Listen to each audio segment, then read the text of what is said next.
Hello my dear students, welcome back to our application. તો student start કરશું યુનિવર્સિટીની એક્ઝામમાં પૂછાઈ ગયેલો ક્વેશ્ચન પેપરનું સોલ્યુશન જે આપણે કરી રહ્યા છે 2023ના. તેમાં છોકરાઓ આજનો આપણો ક્વેશ્ચન નંબર 3 છે.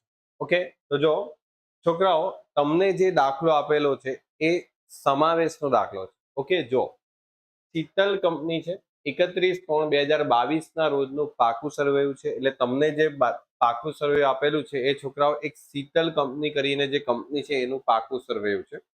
તમારી પાસે ઇક્વિટી શેર છે 8,100 રૂપિયાના અનામત વધારો છે. લાંબા ગાળાના ઉછીના નાણાંમાં ડિબેન્ચર છે. વેપારી દેવામાં લેણદાર, દેવી હુંડી અને પ્રોવિડન્ટ ફંડ છે. ઓકે, ચલો આગળ વધીએ. તો છોકરાઓ જો તમારી પાસે અહીંયા મિલકતો પણ છે, જમીન, મકાન, ફર્નિચર, મશીનરી, પાઘડી, રોકાણ, સ્ટોક, દેવાદાર, રોકડ, આ બધું તમને આપેલું છે. ત્યાર પછી છોકરાઓ તમારી પાસે જે બીજી ડિટેલ્સ છે તેમાં છે કે સ્મિતા કરીને એક કંપની છે. તે સ્મિતા કંપની શું કરે છે, જો અહીંયા લખેલું છે. સ્મિતા કંપની શીતલ કંપનીને નીચેની શરતોએ સમાવી લેશે. એટલે છોકરાઓ એક સ્મિતા કંપની છે અને એક બીજી કંપની છે જેની પાકા સર્વેની માહિતી તમારી પાસે છે, એક શીતલ. એટલે શીતલ કંપનીને સ્મિતા કંપની શું કરી રહી છે, ખરીદી રહી છે. એટલે શીતલ કંપનીની જેટલી પણ મિલકતો છે, દેવા છે, એ બધું કોણ લઈ જશે?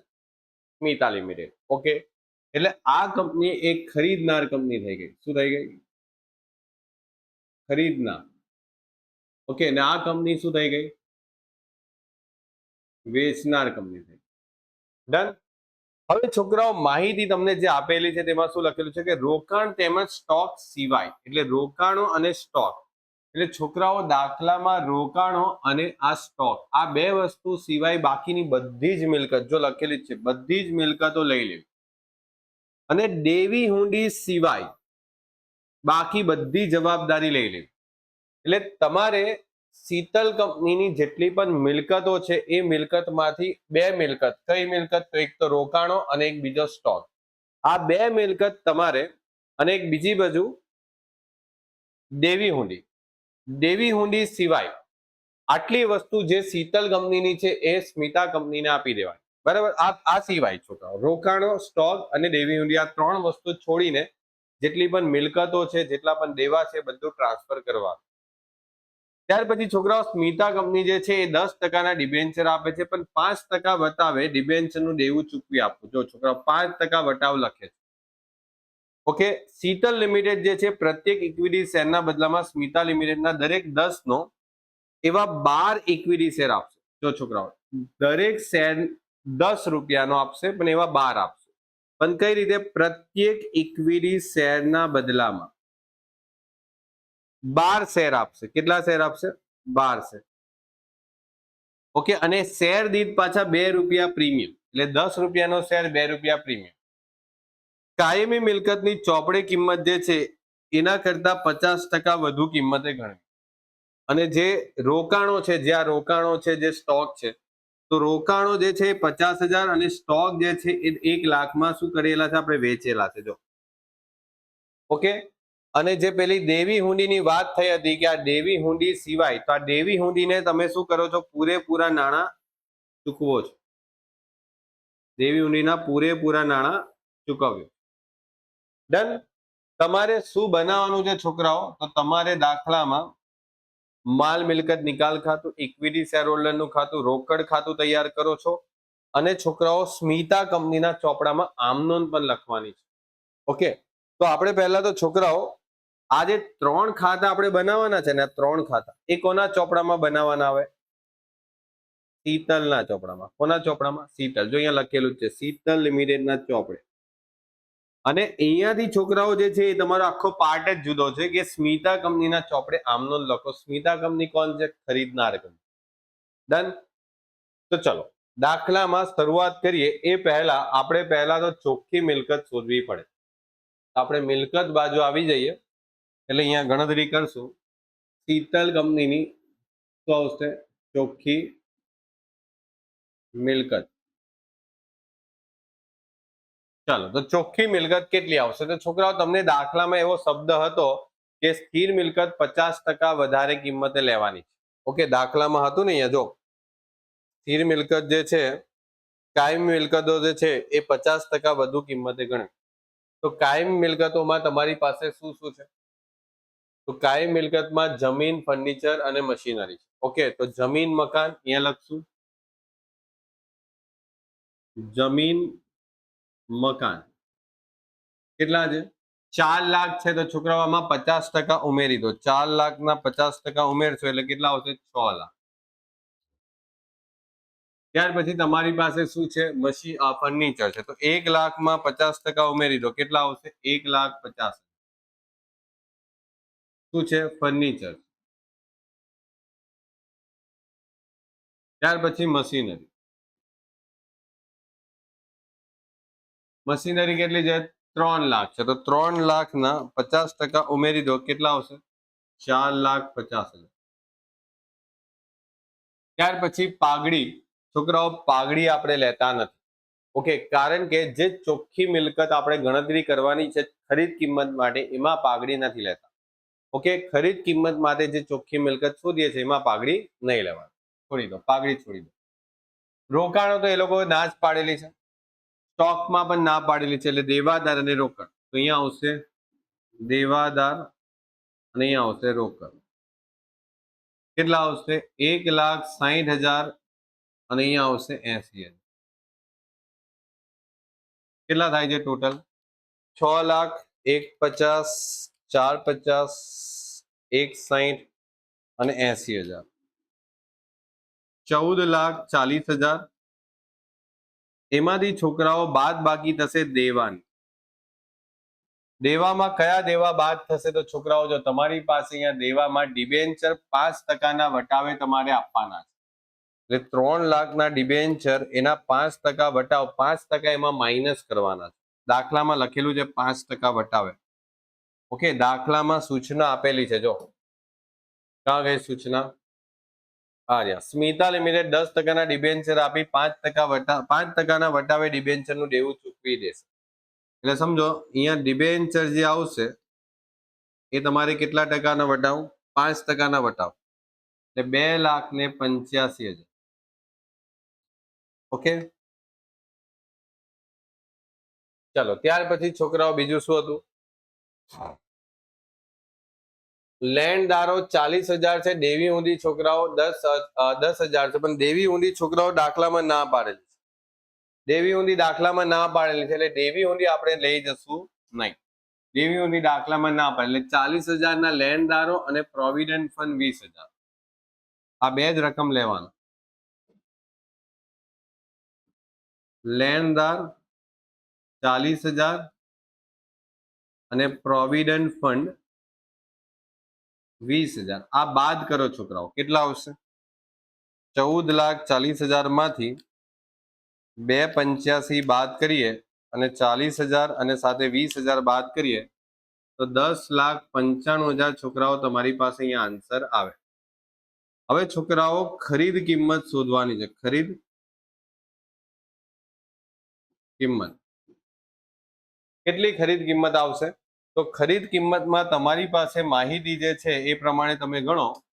તો જો લખેલું જ છે છોકરાઓ, પ્રત્યેક શેરના બદલામાં 10 રૂપિયાનો 12 શેર આપશે. એટલે ઇક્વિટી શેર કેટલા આપવાના છે? એક શેરના બદલામાં કેટલા શેર આપવાના છે? 12. લખેલું જ છે જો, પ્રત્યેક શેરના બદલામાં 12 શેર આપશે. ઓકે, તો કંપની પાસે શેર કેટલા છે? જો કંપની પાસે શેર કેટલા છે? 8,000 ઇક્વિટી શેર છે, જે 100 રૂપિયાનો. ઓકે, એટલે હવે છોકરાઓ જે નવી કંપની પાસેથી જે શેર મળશે એ તો 10 રૂપિયાનો મળશે, પણ 8,000 શેર પર કેટલા શેર કંપનીએ આપવા પડશે? તો 8,000 × 12 કેટલા આવશે? 96,000. અને એમાં એક શેર 10 રૂપિયાનો એટલે કેટલા આવશે? 9,60,000. અને એમાં જામીનગીરી પ્રીમિયમ કેટલો આવશે? જામીનગીરી પ્રીમિયમ તો 96,000 × 2 કેટલા આવશે? તો 96,000 × 2 એટલે તમારી પાસે આવશે 1,92,000. એટલે 9,60,000 પ્લસ 1,92 કેટલા આવે છે? 11,52,000. હવે છોકરાઓ દાખલામાં કશે એવું નથી લખેલું કે બાકીની રકમ રોકડમાં આપવી, અને લખશે પણ નહીં, કારણ કે આપણે ઓલમોસ્ટ વધારે આપીએ છીએ. જો આપણે જે ચોખ્ખી મિલકત આવી એ ચોખ્ખી મિલકત કરતા ઓલમોસ્ટ આપણે શેર જે આપીએ છીએ 12 રૂપિયાના ભાવે શેર આપીએ છીએ 10 + 2, એ ઓલમોસ્ટ વધારે આપીએ છીએ. એટલે તમે જ્યારે ગણતરી કરશો તો અહીંયા પાઘડીની ગણતરી કરશો. કેમ પાઘડી? તો છોકરાઓ 11,52,000 માઇનસ 10,95,000 કેટલા આવે છે? 11,52,000 માઇનસ 10,95,000, 57,000 રૂપિયા છોકરાઓ આપણી પાઘડીની રકમ આવે છે. ડન થઈ ગયું. હવે છોકરાઓ આટલી ગણતરી કમ્પ્લીટ કર્યા પછી તમારે દાખલામાં શું કરવાનું છે? માલ મિલકત નિકાલ ખાતું બનાવવાનું છે. માલ મિલકત નિકાલ ખાતું બનાવીએ તો છોકરાઓ જો આપણે અહીંયા બનાવેલું જ છે માલ મિલકત નિકાલ ખાતું, બસ ખાલી અહીંયા તમારે ઉધાર અને અહીંયા જમા. શું લખવાનું છે? અહીંયા તમારી જેટલી પણ પરચુરણ મિલકત છે તે બધી લખી લેવાની. મિલકત કેટલી આવશે છોકરાઓ? તો જો ધ્યાન આપજો છોકરાઓ, મિલકત તમારી જેટલી પણ અહીંયા મિલકત છે આ બધી મિલકત માલ મિલકત નિકાલ ખાતામાં ઉધાર કરવાની. 4 lakh plus 1 lakh plus 3 lakh plus 50,000 plus 40,000, 1 20, 1 60 અને 80, આ બધી મિલકત તમારે અહીંયા લખવાની. શું આવશે? જમીન મકાન. કેટલા છે જમીન મકાનના? 4 લાખ. ત્યાર પછી છોકરાઓ ફર્નિચર કેટલા છે? 1 લાખ. ત્યાર પછી 3 લાખ શું છે? તમારી પાસે મશીન હતા ને? હા, મશીન છે. મશીન. પાઘડી કેટલી છે? 50,000. ત્યાર પછી તમારી પાસે બીજું શું હતું? પાઘડી પછી 40,000 ના રોકાણ હતા.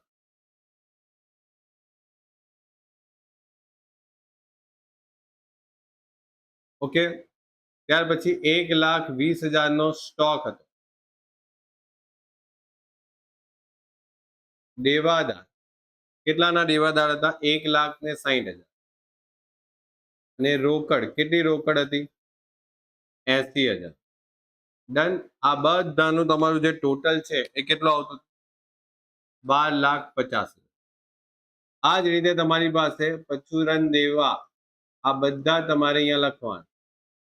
કેટલા દેવા હતા? તો છોકરાઓ તમે દેવા તરીકે જો કે આપણી પાસે કેટલી રકમ હતી દેવામાં? તો જો દેવામાં ડિબેન્ચર હતા, લેણદાર હતા, દેવી હુંડી હતી અને પ્રોવિડન્ટ ફંડ હતા. 3,40,000, 10,000 અને 20,000. 3,40,000, 10,000 અને 20,000. ઓકે, આ બધા દેવા તમારે લખવાના. ચાલો, તો 8% ડિબેન્ચર, 8% ડિબેન્ચર 3 લાખ. ત્યાર પછી છોકરાઓ 40,000 ના શું હતા? લેણદાર. પછી દેવી હુંડી 10,000 અને પ્રોવિડન્ટ ફંડ 20,000. બધું ટોટલ મળીએ એટલે 3,70,000. જેટલું પણ છોકરાઓ મૂડી અને તમારી પાસે જેટલી પણ મિલકત છે, જેટલી પણ દેવાની રકમ છે, બધી લખતા જાઓ એઝ ઇટ ઇઝ. હવે છોકરાઓ એક વસ્તુ, દેવા બધા લખાઈ ગયા, હવે શેર પર આવી. શેર અને અનામત ક્યાં લખવાનું? તો જો 8 લાખના શેર છે, પછી 60,000 રૂપિયા તમારી પાસે સામાન્ય અનામત છે, નફા નુકસાન ખાતું 20,000 છે. એટલે આ બધી રકમ જે છે એ ક્યાં લખાય? તો શેર હોલ્ડરના ખાતામાં લખાય. ઇક્વિટી શેર હોલ્ડરના ખાતામાં. કઈ બાજુ? જમા બાજુ. એટલે લખશું ઇક્વિટી શેર મૂડી કેટલી છે? 8 લાખ.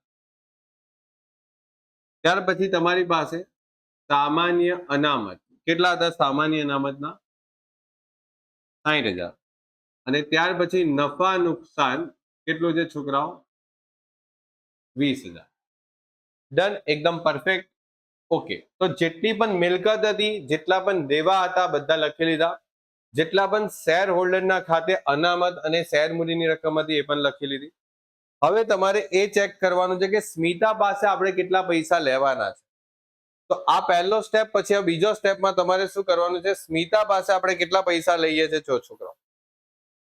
સ્મિતા પાસે આપણે 11,52,000 રૂપિયા લેવાના છે.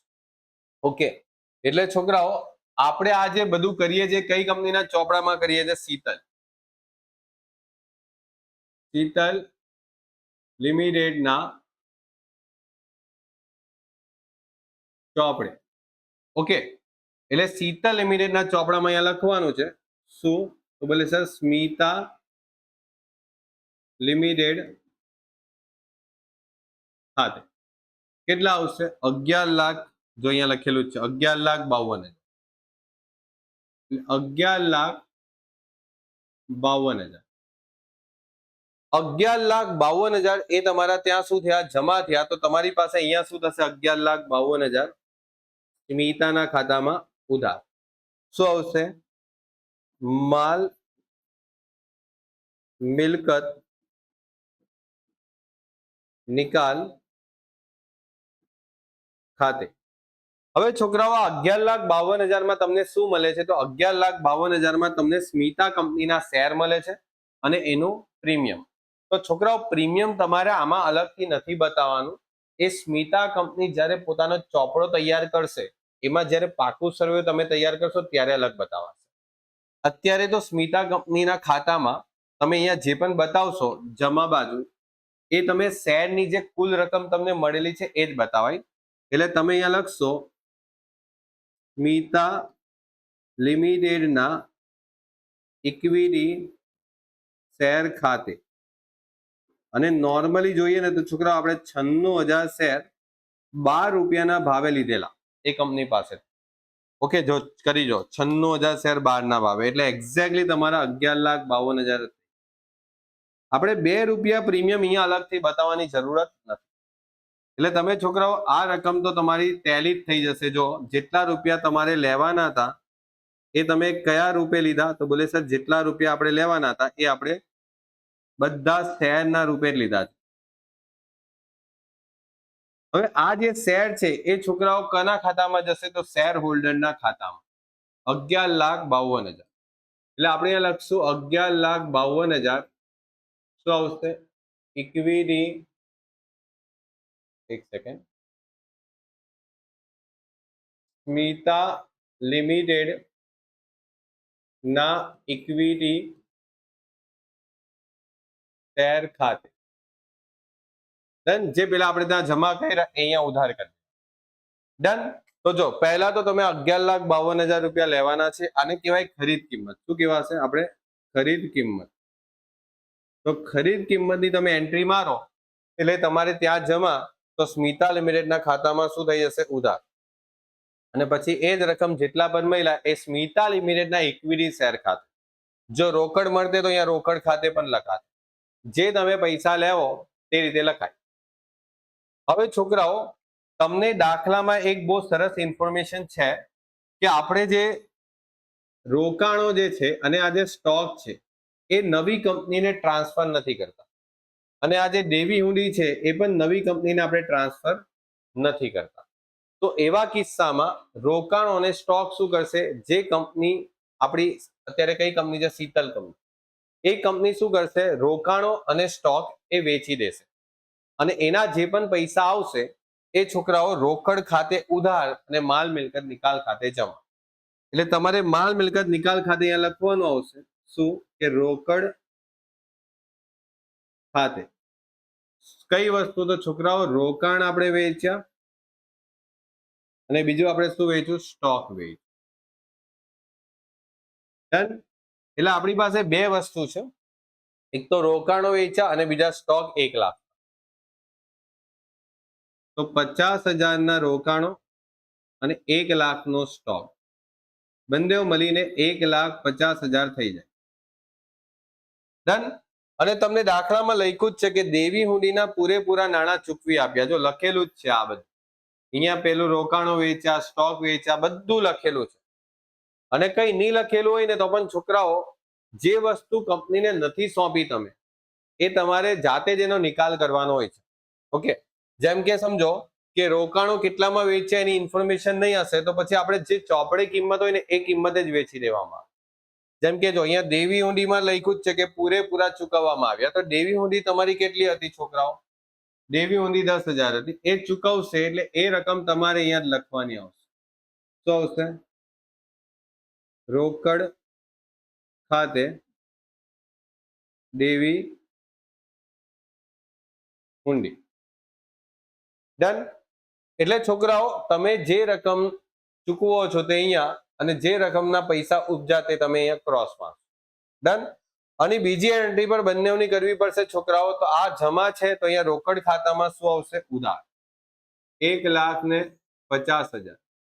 શું લખશું? તો બોલે સર માલ મિલકત નિકાલ ખાતે. અને છોકરાઓ બીજી દેવી હુંડી જે છે અહીંયા છે 10,000, તો એ 10,000 ને તમે અહીંયા લખી દો. શું આવશે? માલ મિલકત નિકાલ ખાતે. ડન. એટલે તમારી પાસે 1,50,000 રૂપિયા આવ્યા અને એમાં 1,50,000 માંથી 10,000 રૂપિયા જતા રહ્યા. જો હવે તો બીજું કઈ છે જ નહીં ને દાખલામાં. જેટલા રૂપિયા આવ્યા એમાંથી 10,000 રૂપિયા આપણે ખર્ચો કર્યો, તો બચ્યા કેટલા? તમારી પાસે કેટલા રૂપિયા બચે? તો આ કોણ લઈ જશે? તો છોકરાઓ આ લઈ જશે શેર હોલ્ડર. કોણ લઈ જશે? શેર હોલ્ડર ખાતે. કેટલા આવશે? 1,40,000. અને આ જે 1,40,000 જે છે એ તમે શેર હોલ્ડરના ખાતામાં શું કરશો? અહીંયા 1,40,000 લખશો. શું આવશે? રોકડ અથવા તો બેંક ખાતે. હવે છોકરાઓ ટોટલ કરો. ઓકે, તો આમાં જે પણ ડિફરન્સ આવે અથવા તો છોકરાઓ આમાં જે પણ ડિફરન્સ આવે તે તમારે એને ક્રોસ એન્ટ્રી કરી દેવાની. જ્યાં ડિફરન્સ આવે ત્યાં. એવું કોઈ જરૂરી નથી કે આ સાઈડ ડિફરન્સ આવે.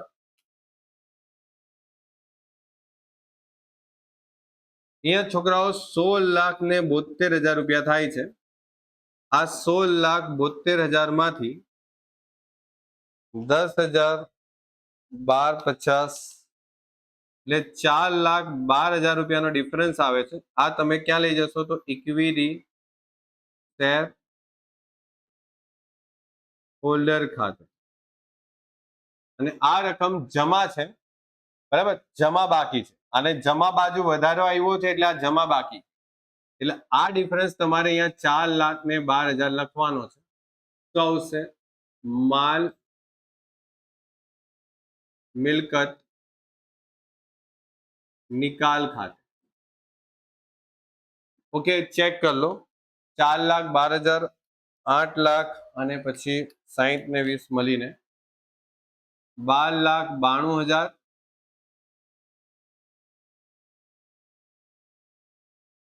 12,92,000. બોલો ડન. એકદમ પરફેક્ટ આવડશે. ઓકે, તો આ રીતે તમારું કામ ફિનિશ. હવે છોકરાઓ એક બીજી વસ્તુ જે આપણી બાકી રહી છે તે કે સર આમનોન લખવાની છે. તો આમનોન આપણે અહીંયા સાઈડ પર જ લખી લઈએ છીએ, કારણ કે આમનોન માટે છોકરાઓ આપણે આ ગણતરીની જરૂર પડશે. તો અહીંયા લખશું કે સ્મિતા લિમિટેડના ચોપડે આમનોન.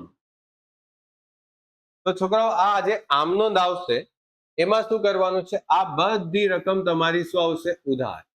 તો ચલો બોલતા જજો. શું આવશે પહેલી આમનોંધમાં? જમીન મકાન ખાતે ઉધાર. કેટલા આવે છે? 6,00,000. પછી છોકરાઓ ફર્નિચર ખાતે ઉધાર કેટલા આવે છે? 1,50,000. ત્યાર પછી મશીનરી ખાતે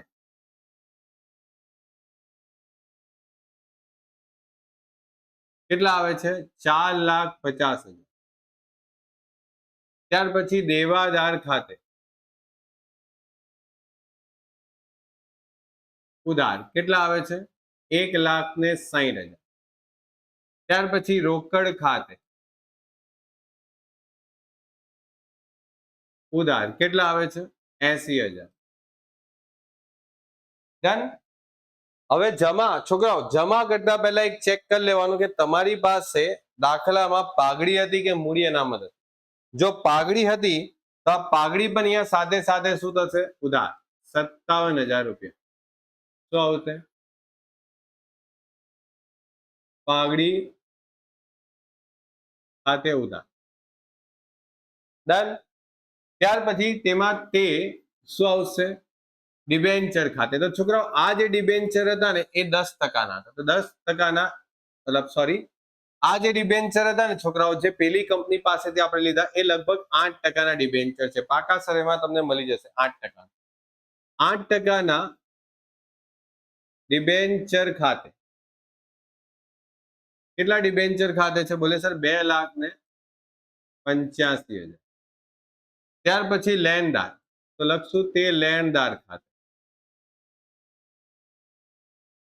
કેટલા છે? લેણદારના 40,000. આ 40,000.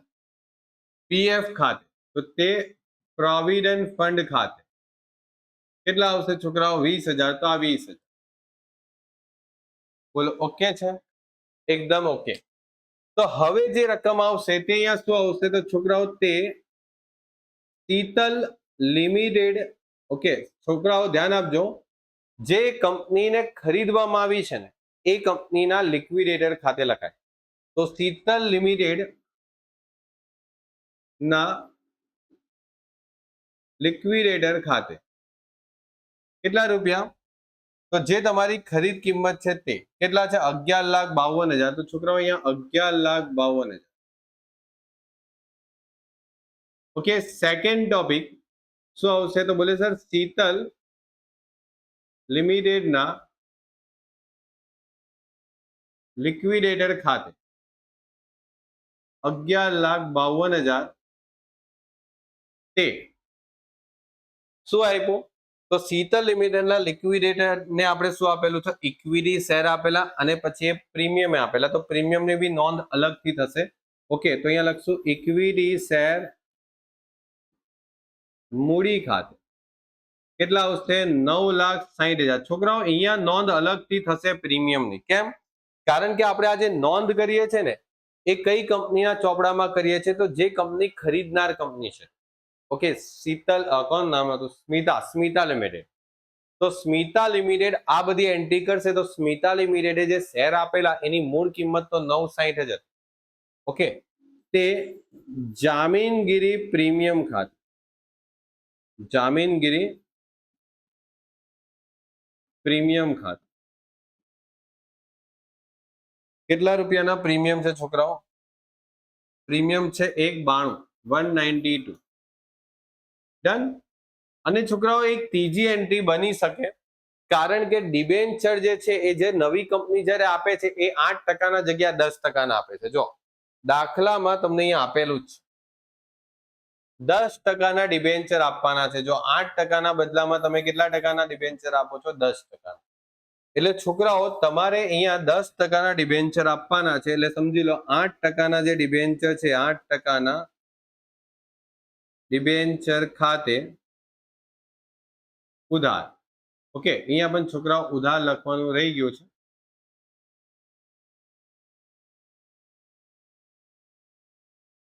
ઉધાર.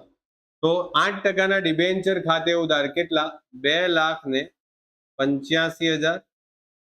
અને તે 10%ના ડિબેન્ચર ખાતે કેટલા આવશે? 2,85,000. ડન. આ સિમ્પલ આ રીતે તમારે એન્ટ્રી કરવાની છે. આ સિવાય જો કોઈ વિસર્જન ખર્ચ કર્યો હોય, ઓકે, કે જે નવી કંપની છે સ્મિતા લિમિટેડ, એ શીતલ લિમિટેડ નો જો વિસર્જન ખર્ચ કરે તો પછી એની પણ એક એન્ટ્રી આવશે, પાઘડી ખાતે ઉધાર તે બેંક ખાતે જમા. ઓકે, ધ્યાન રાખજો, જે કંપની ખરીદનાર કંપની છે એ કંપની જો જે વેચનાર કંપની છે એનો વિસર્જન ખર્ચ ચૂકવે તો પાઘડી ખાતે ઉધાર તે રોકડ ખાતે જમા. Done, complete. તો આ થઈ ગઈ તમારી આમ નોંધ. આઈ થિંક આ સિવાય બીજી કોઈ આમ નોંધ તમારી આવશે નહીં, કારણ કે દાખલામાં બીજું એવું કઈ છે નહીં. ચેક કરી લો, જોઈ લો બધું. ઓકે, તમે આ ઉધાર જમાની એન્ટ્રી પણ ચેક કરી લો. પહેલી આમ નોંધમાં ટેલી થવી જોઈએ બંને સાઈડ. ઓકે, ડિફરન્સ આવશે જ નહીં. ડિફરન્સ આવશે તો આપણે ઉપર વચ્ચે જો પાઘડી લખેલી જ છે. ઓકે, પાઘડી લખેલી જ છે. ડન, ચાલો તો કમ્પ્લીટ. મળીએ છોકરાઓ નેક્સ્ટ લેક્ચરમાં, નવા ક્વેશ્ચન પેપર સોલ્વ કરશું. ત્યાં સુધી good bye and take care.